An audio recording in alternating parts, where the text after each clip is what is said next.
Good evening. This is John Warren, publisher of the San Diego Voice and Viewpoint newspaper, coming to you with our program From the Desk of the Editor.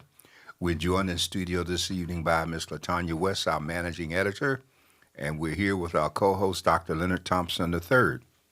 We always like to remind you each week that the Voice and Viewpoint motto is a people without a voice cannot be heard, that our primary focus is on San Diego's African and African American communities. But we always remind people that news has no color. It's only our reaction that's different to what takes place.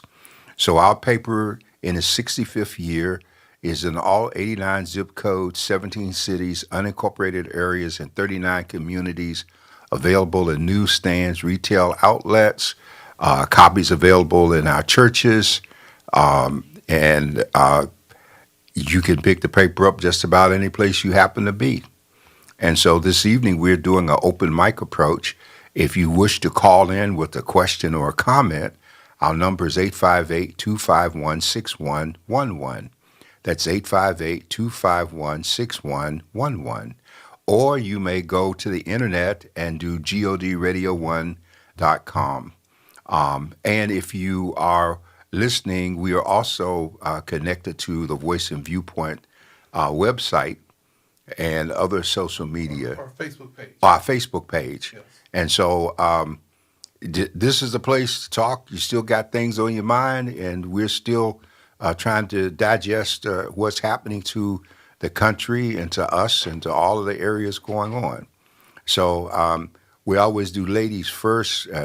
One of the exciting things about having LaTanya here with us as a managing editor is tomorrow morning the paper hits the street, but the hard work has already been done in terms of deciding what goes in it, and she's been coordinating our staff from different parts of the country.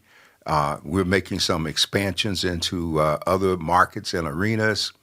Our app allows you to download the Voice and Viewpoint on the internet, and it's available on our website on issues, or you can just read the pages online. So LaTanya is going to just give you a quick overview of what's coming up.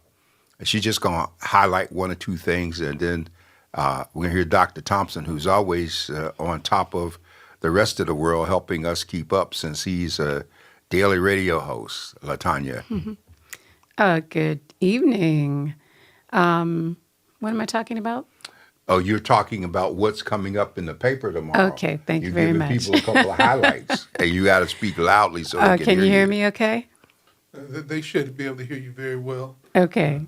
All right, great. Sorry, I'm a little punchy because it's print day. So, we've got some interesting things. If you're interested in knowing about what the Secretary of State has been doing to make sure that our vote is counted, we have an article about that should be interesting for those of you who are interested in that and making sure that that process is working as it should. And we also have, for those of you who've been following the MSNBC controversy with a very well-known group of hosts about visiting Trump at Mar-a-Lago, we have an article related to that. That's a hot topic going around. A lot of people really shocked and disappointed over that decision that's been made there. So it's kind of a preview of coming attractions there. So just a few things. There's also something about the San Diego Tourism Authority's Accelerator Program. So you definitely want to check that out. They have an application for people of color and other underrepresented people around San Diego who can get opportunities in the tourism industry, an accelerator program for small businesses. So definitely check that out. All right. Wonderful. Dr. Thompson. Well, as you know, as the world turns, we still yet live and we still occupy our current space. One of the things that we're encouraging people is now is the time to be vigilant and to educate yourself. You're not going to be able to depend upon people to spoon feed you information, but you're going to have to search it out for yourself and make sure that in your searching, you get an understanding. There's so many falsehoods out there that we have to break down. And so I tell people to fear not.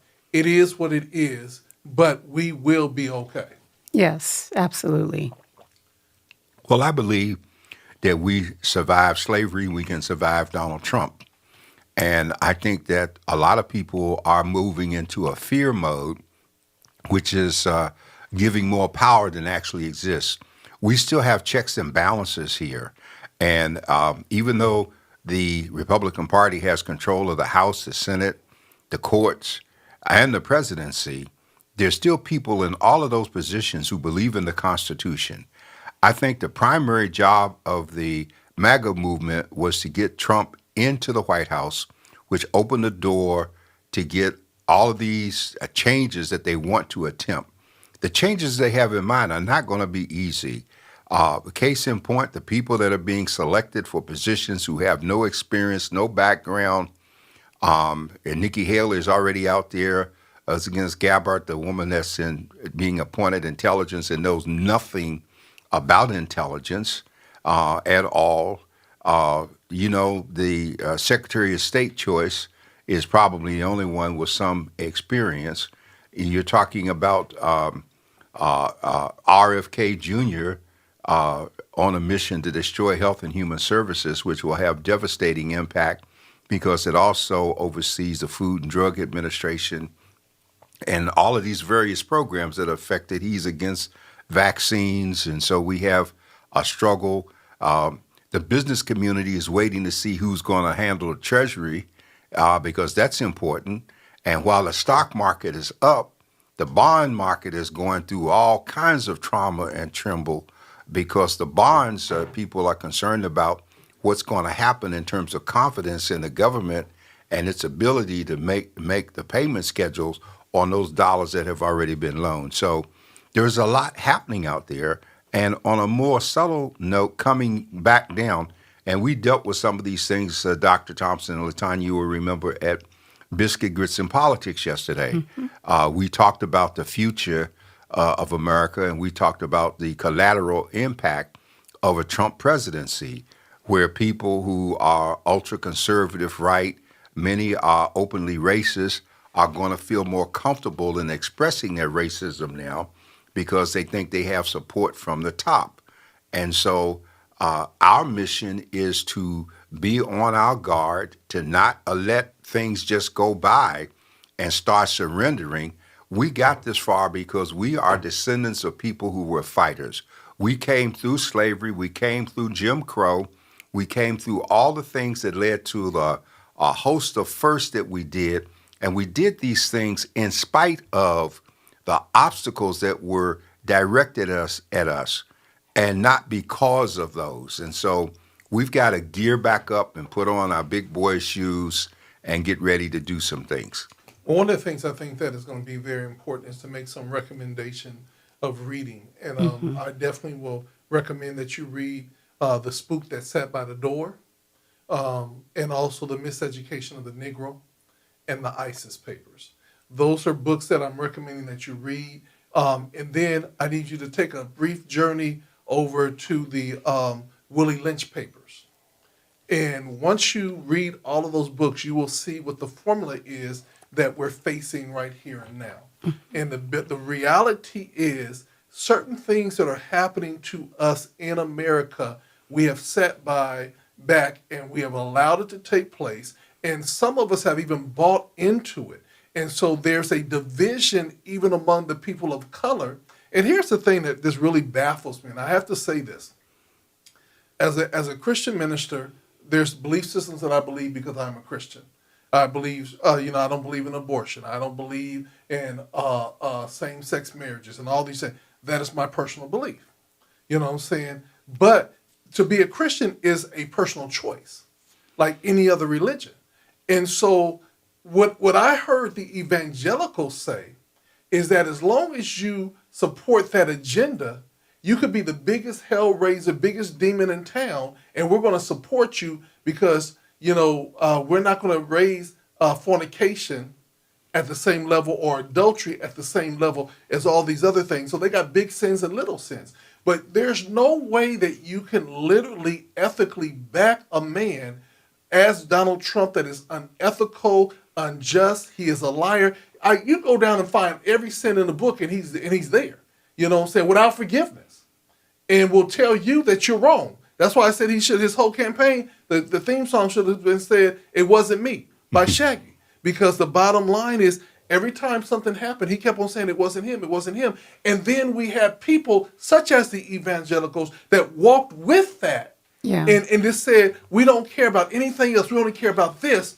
So he can beat his wife. He can hate on women. He can do this. He can do that. As long as he keeps our agenda going, we don't care about nothing else. Oh, yes. Well, And we need to break it down even more, because the bottom line is that America is a nation built on hypocrisy and racism.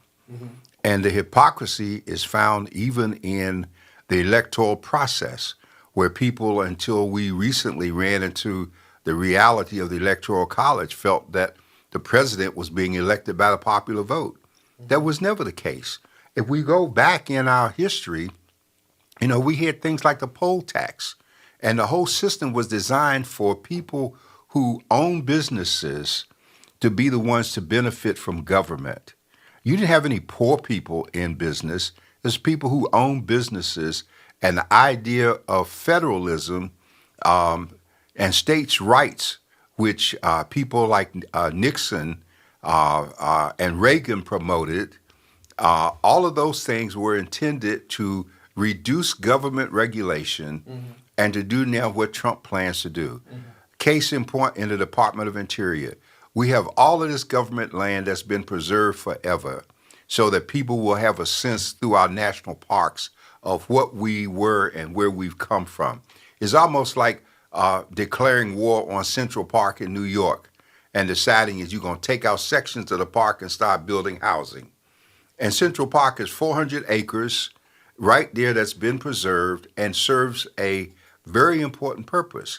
And so what we have to do is educate ourselves to what the government is, what the issues are in terms of government, how we impact government, how we use the processes that are there for us. And so many of us have not done that in the past because we've been too busy or indifferent. Harris could have won the presidency if a number of us had voted. What we are still missing is the number of black people who voted for Donald Trump, who drank the Kool-Aid. They didn't just taste it, they just drank gallons of the Kool-Aid. And so now, as Malcolm X said, the chickens are going to come home to roost in terms of what's going to happen. America is in the most vulnerable position that it has ever been on a global scale.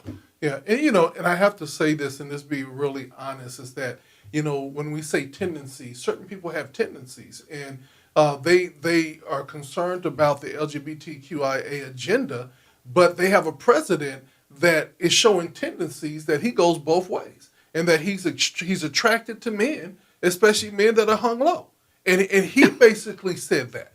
He basically talked about Jack Nicklaus and seeing him in the gym and in the locker room. And I'm like saying, did y'all hear what he just said?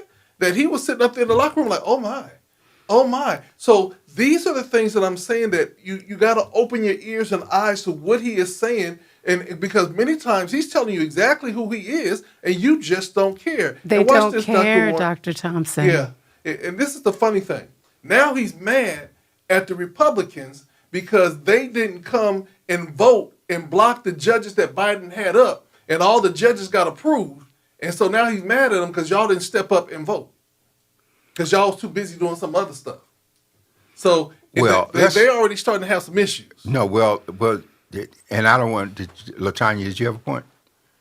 No, just that they don't care. That's clear. And it's about whatever the issues are that they find important to them, and they're willing to ignore who this man is. But they've been doing that for almost 10 years now? But the issue is no longer Donald Trump. The only issue on the table is the agenda that Donald Trump represents. But that's always been the case, I think. That's the issue. But, I think it goes, honestly, yes, I agree, but it goes beyond that in terms of the cultish following that his core followers have for him. Because I will always say, they believe he's the apprentice guy. They bought into that image of himself and what he's promoted since then. They have this image that he's somebody that Well, I don't can even get the job done. I don't even well, know. I can't understand yeah, it. well, he's the only one who is boldly saying what they want to hear in terms of That the job. that too, because Okay. he's playing them like a fiddle, but they don't realize but that. America is so racist that it's just too many black and brown and yellow and red people coming into this country. The floodgates appear to be open. And if you look back retroactively, Kamala Harris really never had a chance because it was always about race. And the Democrats were talking policy and democracy and government and institutions. And those people, they didn't care about that. All we know is the border is open, there's too many of them coming, the gas is up, the food is up. We got to get them out of here. You talking about deporting? There is no way we're going to immediately deport 12 million people. And when Holman was asked, well, what about the families and the kids separation? He said with a very straight face, we can deport whole families. We don't have to break them up. And that's the thing that I think that we got to be very understanding, because see, whatever happens because of the fact of people's inactivity or them voting for what we call this MAGA agenda. Here's the thing. The Palestinians said, we're going to vote. We're going to step out of this election because we mad at Biden because he's supporting Israel and everything else. But then now Donald J. Trump is in and he's telling Netanyahu, flatten everything. Yeah. So now they done jumped out. They done been mad at this, but now they're supporting somebody that's saying, get them off. Well, they deserve exactly what they're getting, because you're talking about the Arab communities like in Michigan that went green, third party, and we're gonna object. But you're at the top of the list to be airlifted out of here. But I think it's also that they're not seeing the forest for the trees because they don't believe somehow. They're not seeing who's right in front of their face, and they're not listening. It's like they're discounting it. It's like it's 2015, and Trump is just coming on the scene as a candidate, and they're thinking he doesn't mean what he says. It's like, how much more time do you need to figure out that this man means it? And he even was president and did crazy things, and it was chaotic, and he was trying to do what he's going to definitely do now to a certain degree. Back then, he was trying to dismantle the government and all this other stuff then. What more do you need to see? Well, I'm going to ask you, besides the African-American women that came out in a very, very big way, what happened to the woman vote? I mean, women vote more than men. So I'm trying to figure out what happened to the women. We're all trying to figure that out. But no, I think you all don't have to. It's a well, four-letter let me word. say, okay, go ahead. Race. I think, yes. But I think they also, from what I kind of get, is that in some of these states, the issue of abortion and reproductive rights was put on the table for them to vote on. So that way they could kind of get around either voting for it or not voting for it and still be able to vote for Trump, because they were smart. His side, the president-elect's side, they know how to play the game really, really well. And that party knows how to play the game. So they had Melania come out with her book just before the election and talk about how she's not necessarily, pro-life totally 100%. And supposedly, president-elect, has said the same thing. So there's still those people who can, in their minds, somehow make it okay to still vote for him. Because I guarantee you, once she had Barron, she said, I got my keys to the kingdom. Everything else, she probably went and saw the little doctor herself and said, get this thing out of me. You know what I'm saying? I already done made my investment. Well, let's hope not. And everything else. The thing about it is, I believe you are the person that you are when you become. He cheated on his first wife to the second wife. Cheated on the second wife to the third wife. She knew all about it. Oh, sure she did. Of course So she she did. made a great investment. Yeah, but she had an agenda to get her mother and them over here in the country to get a citizenship. Mom died a citizen. She made her money on fashions and all the things that she did. And so she's completed her agenda. She's not really concerned about whether or not she doesn't need to be first lady. If you think about it, Mar-a-Lago has always been bigger than the White House. Okay? I mean, that's the contribution of the Post family. to the federal government, and they just let it go into bankruptcy, and he bought it. Everything he's done has been with some hype to it. What we have to remember is this is what people looked at when they voted for Trump. We don't care about the 34 charges, the indictments, the pending cases. All we know, and this is what was sold to white America, if we elect Trump and hold our nose, we get a chance to place 2 more judges on the Supreme Court. If we can do that, we will control 7 of the 9 seats, and we would have made the difference for the next 60 years. And now we can move toward regaining control of America and make America is not great again. The goal is to try to make America white again. And they can't make it white again when the birth rate is down for white people. The birth rate is up for the Mexican community, and people complaining about them. And I always said they're taking back the California and the West, the states, one baby at a time. But it doesn't explain the black vote and the brown vote completely, because then there's the quote unquote economic issue there. Well, that people. There are several things involved in the black vote. We know people, and we have family members who voted for Trump. And what you learn very early in life is that you can never argue with what people believe. You can only argue with what they think. And so they have bought the idea. When I say drink the Kool-Aid, I think people I need to always remind them of the perspective. That statement comes from the Jonestown situation where all of those people died because he mixed the Kool-Aid and had all those followers drink it, and they all thought they were going to heaven to live. So our people have been drinking the Kool-Aid. We've been buying into Trump, coming out against Harris. Half of the men are coming out against him because the husband is white and Jewish. And then there are people who haven't forgotten her in terms of being Attorney General in California. She was not an Angela Davis. She was not a flag waver. And she did a lot of conservative things that were real serious issues. But she did her job. I mean, she did her job. She did more than her job. Yeah. Let me do this as an emergency alert. If you are in the Miller Ranch Campo area, there is a wildfire that is out of control. They are evacuating you to 2951 Hamershaw Road to the Edwards Cinema. And so just for those people that are in the city of San Diego or in the county that is listening, there is a wildfire that has come out of control, and they are evacuating people down the mountain, it seems, at this point. Did you say it to the Edwards Cinema? Yes. Which is Rancho San Diego? Yes. At Hamershaw and 94? Yes. Yeah, where you turn there. Yes, sir. Okay, and that's a major evacuation point. Yes. Because people are bringing their RVs and their animals and everything down there. So the fire is coming.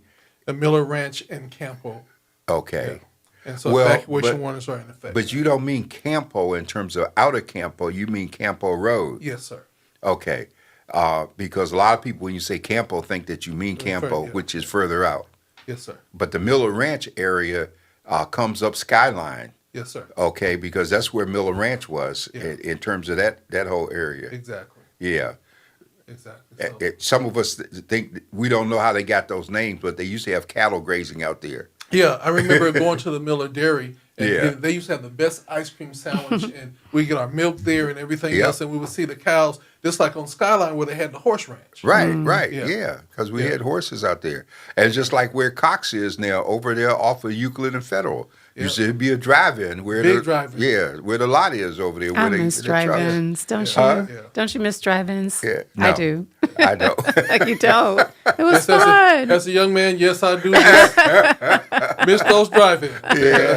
Yeah, Robert Schuller would miss them too, right? Yeah. Because he redefined it on Sunday morning. Exactly. Yeah, I was thinking the family thing, Yeah. the family's all in the Yeah. car, and you go Yeah. get the food and the popcorn and the funny- nachos. the funniest thing is that if you talk to African American families that were from the community, they would always ask, "How many of you guys hid in the back seat with a cover over you?" Yeah. So you have to pay How for the many did you person. have in the That's so- trunk? Yeah, Right. exactly. Oh, yeah, that's so true. I And then forgot about that the part. playground that was underneath the screen that you get to play with before you have to go back, and Right. everything like that. Yeah, those the good old days. Yeah, Yeah. yeah, it was good. So That's an important evacuation Yeah. in terms of what's taking place there. Yeah. Okay. So Dr. Warren, the reality is, and this is what you did with Biscuits, Bits, and Politics. We open up the mic to say, what are your concerns, and how can we help you navigate through it? One of the concerns is that Donald Trump is currently making a lot of appointments and saying who he's going to put forward and everything else that nature. Some of them he can make the appointments without confirmation. What thing? I'm going to ask the question. What things that can he appoint without having to go for confirmation, and what things have to go through confirmation? Well, all of them have to go through confirmation by law. That's why it's called advise and consent. You put them up, and the Senate is advised in terms of who the people are, and they give consent, and that's kind of the check and balance. What Trump wants to do is have the new leader of the Senate declare recess when the Senate convenes in January, probably right after the 20th when he takes office, have the Senate go into recess and then make his appointments. And those appointments will be good for 18 months without being voted on by the Senate. And that's the way they would like to try and get Gats in terms of Attorney General and all of these other people that are crazy, like that character that they want to put over the Department of Defense, who has no idea. And he's already said in some of his little public meetings that he's going to fire the Joint Chiefs of Staff and get rid of people. And it doesn't work that way. Mm-hmm. So, and the message is being sent because what's happening with our allies right now, what's going on with our allies is they are forming new alliances that exclude America because they cannot afford to wait, and they are pretty sure which way Trump's going to go, and it's not in their interest. Mm-hmm. Trump is embracing Putin.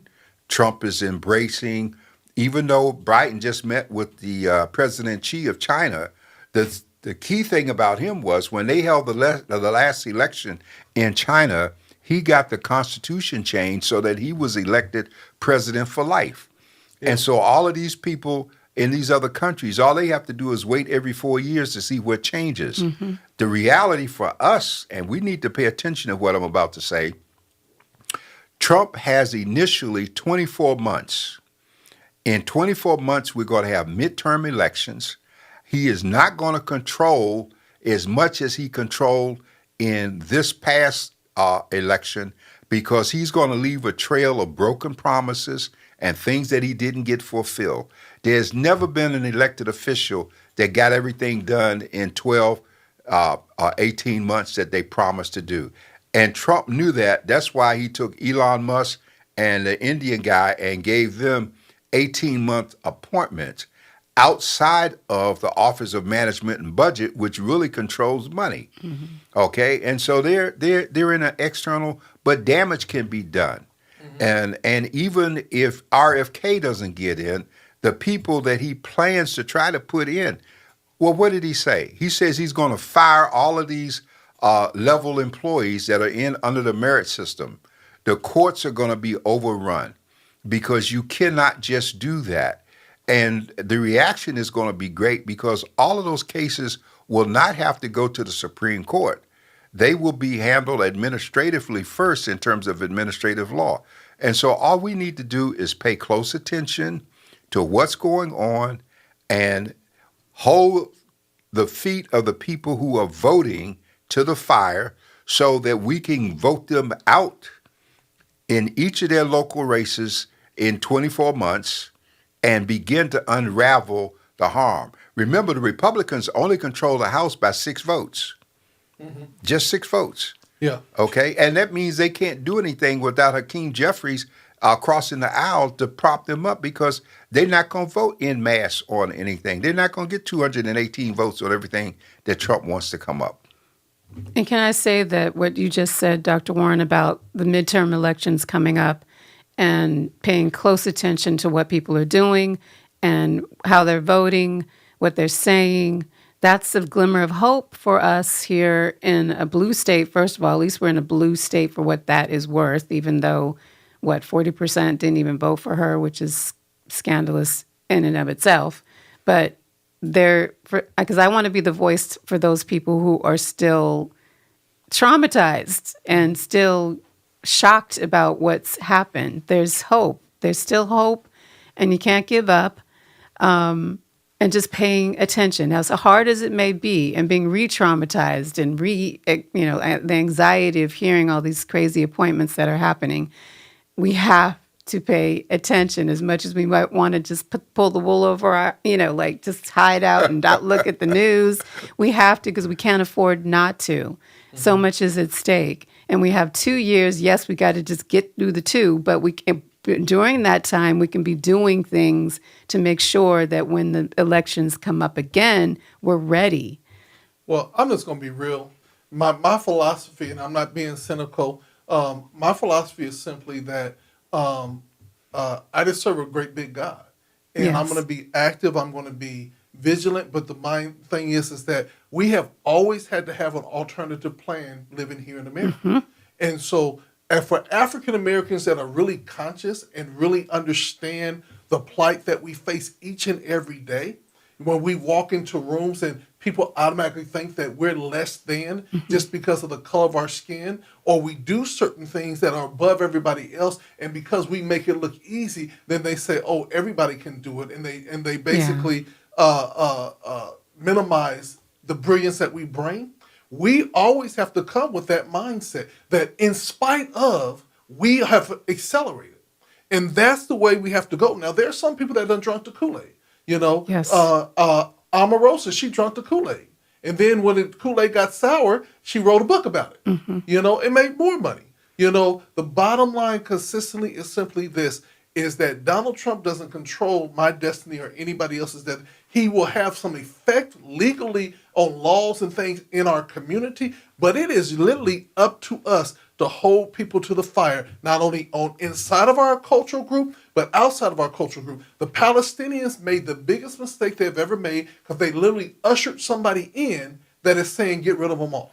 Well, let's be careful here. Though all of those people were not Palestinians. The greatest collection of people in Michigan are Chaldeans. They are Iraqi.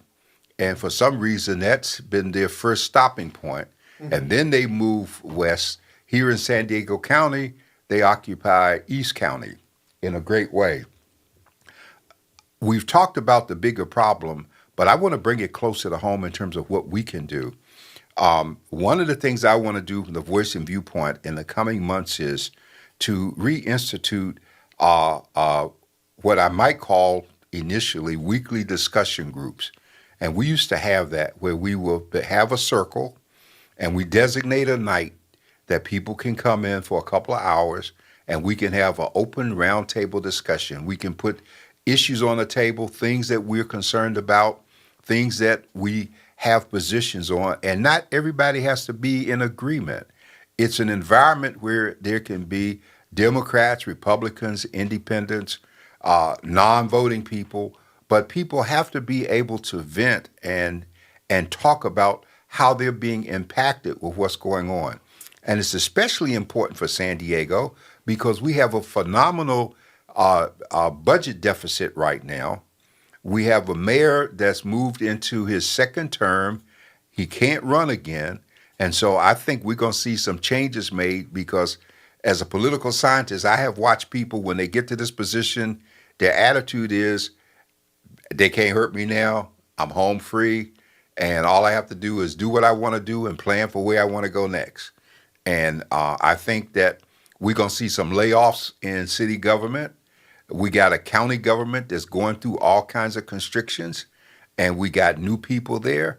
And even though we have an African-American woman as a chief administrative officer of the county, that doesn't mean that we should all do a happy dance, okay? Because she's already been there for a long time. She was deputy CAO in terms of finance. And so we've got to look at what's happening with Health and Human Services. We got to watch the state because the State Department of Health and Human Services has a tremendous amount of money now in terms of Medi-Cal. We just met with them at Voice and Viewpoint this week, was it? Oh, Yes. last week. Last week. And the things that can be done under Medi-Cal now are even greater than the things that could be done under Medicare.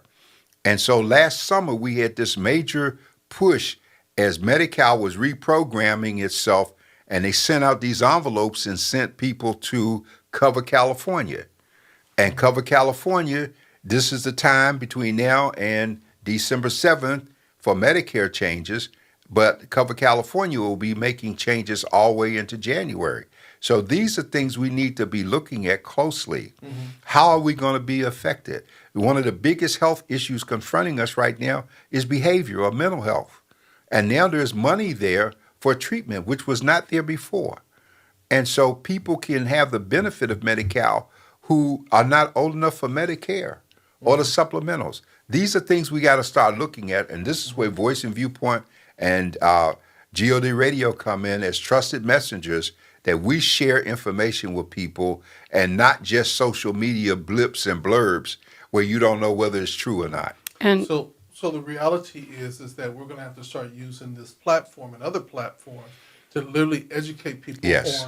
on, from the desk of the editor, survival taxes for the next 4 years. Yeah. Yes.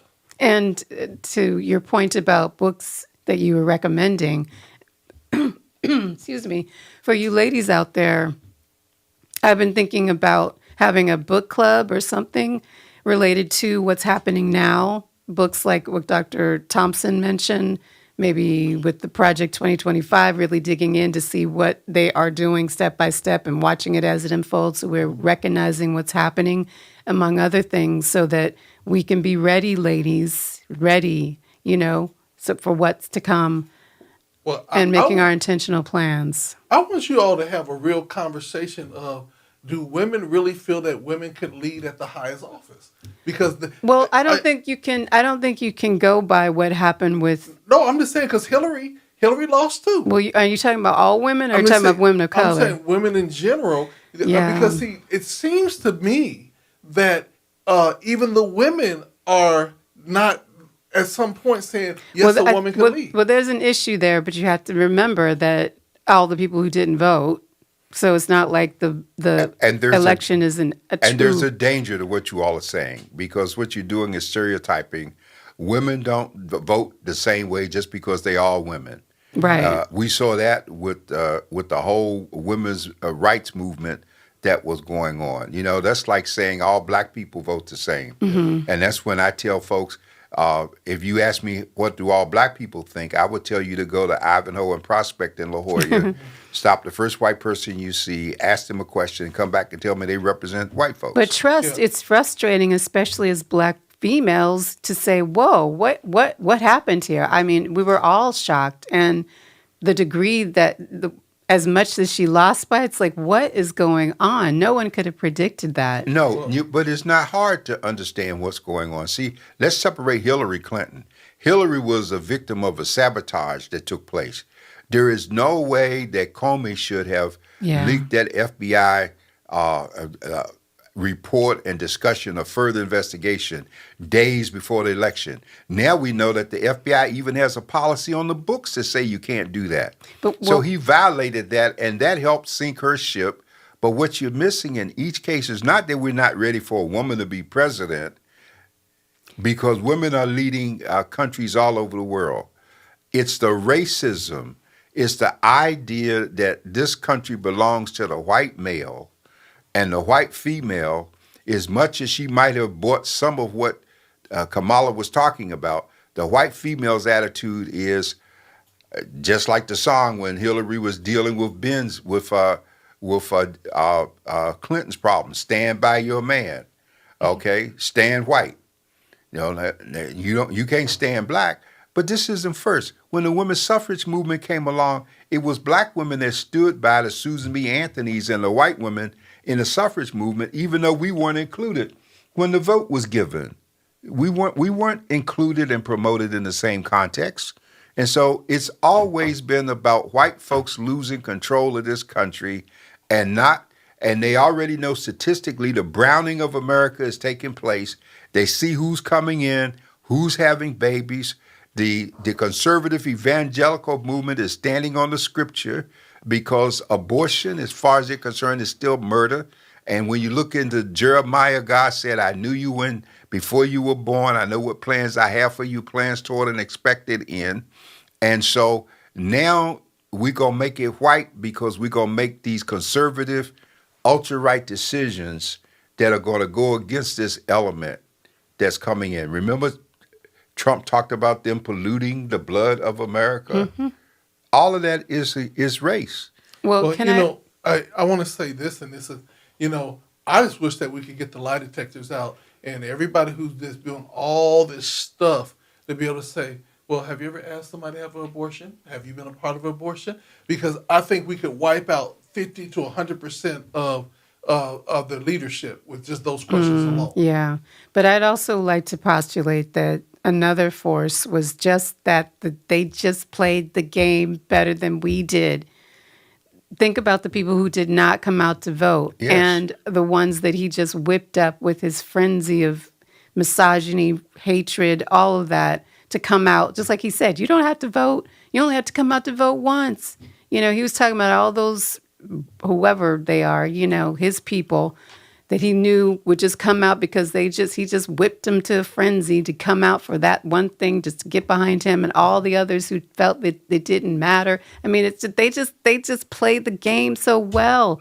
And the Voting Rights Act, the chipping away of that, all the gerrymandering, making it hard for people to vote. We're lucky here in California. It's easy for us to vote. That's not the case in a lot of different states. So all of that played its part as well. Well, I don't really think that they played the game better than us. I literally I think do. that what Dr. Warren said, it was truly racism at its best. Because just think about it. You have a vice presidential person that said, on come Tuesday, we're going to take the trash out. Yeah. I'm not discounting race. So, Don't get me so wrong. I'm just saying that it just, to me, this meant that we can see the racism at its best during this time. Yeah, You know and what I'm also, saying? yes, exactly. And the racism in the chipping away of the Voting Rights Act, and the racism in making sure that people have a hard time getting out to vote in the first place, all of that had played its part. And it's like you keep saying, Dr. Warren, it's the long game, the long game. They're great at that long game, and they Well, won this time. But statistically, anthropologically, sociologically, I can tell you that the masses have always been predictable. Okay, that's why Machiavelli wrote The Prince, because in The Prince, and there might be people who read it more recently than me. It's been many a years, but the whole idea was that if you stay close to the people, then you won't lose your connection. The whole government process is to pull you into a position that takes you away from the people. Then you start relying upon the position, you lose your contact with the people, and then you get wiped out from what's taking place. And so this whole idea is that Thomas Jefferson said it best, and I'm always amazed because of his genius, but Thomas Jefferson said these words. He says, eternal vigilance is the price of freedom, okay? And so we as a people have gone on recess. Black folks in America are on recess, And it's interesting that we're on recess because Marcus Garvey, when he was trying to start the movement back to America and he was beginning to see black folks waking up, what did Garvey say? Garvey said, the sleeping giant is awakening and it's going to get up. But most of us woke up, but we just lay back down. We lay back down in comfort on integration. We lay back down with drugs, alcohol, a few quarters that we didn't have before. We lay back down on being able to step away from our moral principles and religious beliefs and just do what we want to do. We lay back down and we just let stuff happen because we free now. And so, and my last comment in this little tirade I'm doing, many years ago when I was in the Army, I remember on a real cold Sunday morning, we had a church service out in the woods, and the chaplain stood in the back of a truck while we were all there drenched in rain. And the message never did leave me when he talked about freedom. And he said, absolute freedom destroys. And standing there in the rain, he says, if we pull this tree up from its roots, in time it'll die. You've got to stay connected to something if you're going to live. And we have been disconnected from our heritage, our background, our values, all the things that got us through segregation, slavery, and all of that when we were one and we were collective. So we have to get back to that because we got a generation, just like the scripture talked about after Joseph died and the Pharaoh came. What did the scripture say in Genesis? It says, there rose a Pharaoh that knew not Joseph. And we got a young people that know not the civil rights, that knew not Dr. King or Malcolm or the protests or the marches or Birmingham. Not only do they not know, haven't read about it, they don't give a damn about it. They don't care.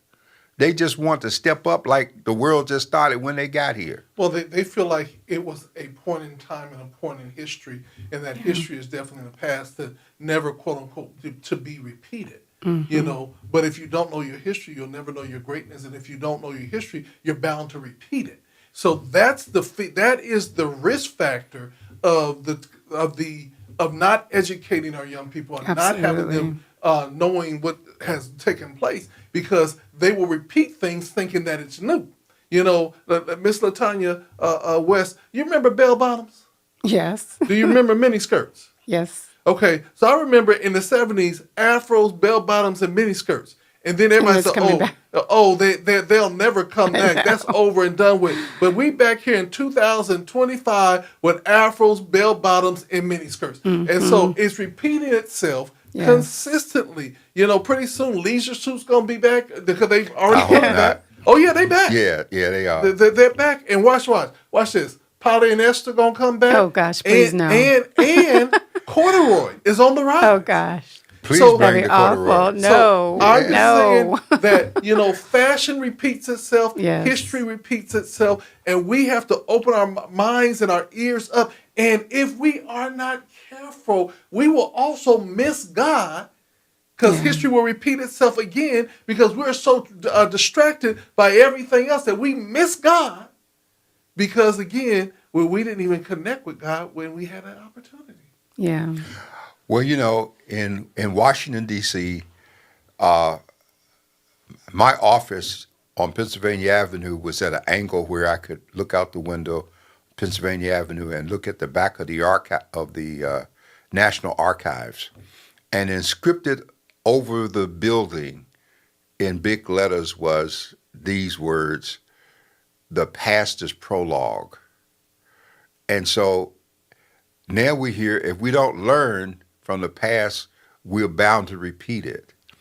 And a lot of us, we can see it being repeated. We can see our children repeating mistakes because they didn't listen to what we shared with them.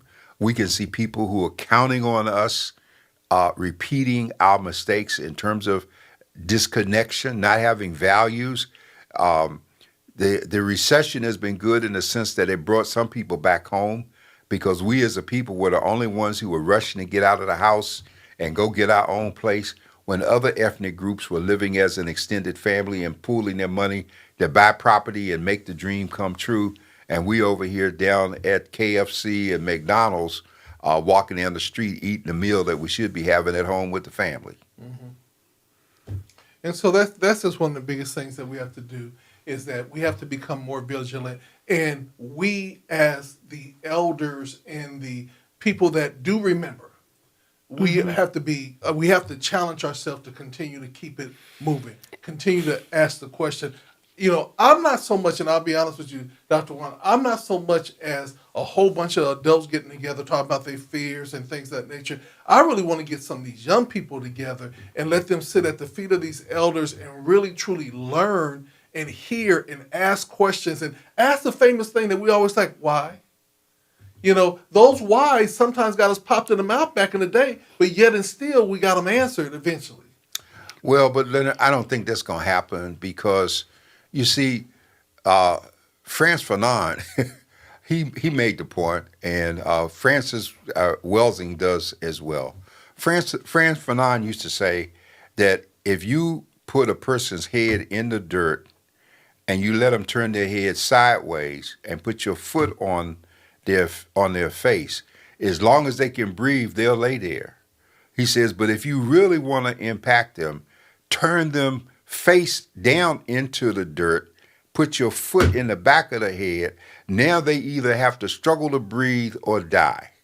Okay? And the system is designed to keep us in that first posture, because if it pushes us to the second posture, we're going to rise up and fight back. How does it do that? It takes the poorest of trailer park trash and convinces them that you are better than any black person because you white. Even though you poor white trash, you white, and they just some black folks. They just niggers, so you better than they are.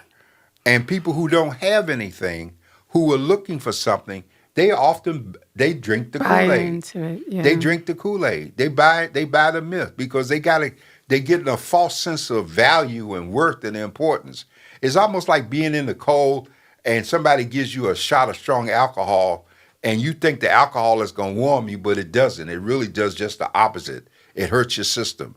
It's so much of this that's so predictable, but most people will not hear what we're saying, LaTanya and Brother Thompson, until they are in a crisis position. And that's when people come together. The Million Man March was successful because it came 2 weeks right after the O.J. Simpson verdict, which cleared him of murdering a white woman and a boyfriend and blocked white America in doing the backlash that they had in mind, because when they were getting ready to turn on black folks, all of a sudden That's a they good saw a point. million of us out there marching and they backed off. And now America no longer has a consciousness in terms of race. And all the people who are coming here and marching and protesting, they got the idea from us. Yes. And we on recess That's the most frustrating while they part. reading our playbook. Yeah, that's And the so most that's what we frustrating have to part, do. especially with brown people. It's like you wouldn't even have had what you have now if it hadn't been for what we did to pave the way for what you've got now. And the churches are not in the game. The churches have gone, they've gone south. People ain't going to church as they should be anymore. They on Zoom or not bothering at all. Church is worried about trying to make a few pennies to keep the doors open, as opposed to the value of what's right and wrong and what the real message is. So all of this is very important. But I would say that this is that inflection point because it's so shocking to our senses. Those of us who have some sense, if I can say that, I'm sorry, I probably shouldn't. Need to be more respectful of people, I suppose, on the opposing side, but I'll just say it. I think it is an inflection point because you cannot deny the country that, as I said, the day after the election, here we are. You can't deny where we are and the country that we live in and the value that this country has said we do not have. So now it's about what do we do about it. And thankfully, like I said before, we have our predecessors, we have our ancestors, we have those examples. It's not like we have to figure it all out. Mm-hmm. So it's about educating, re-educating, and having some action, some intentional strategies to overcome.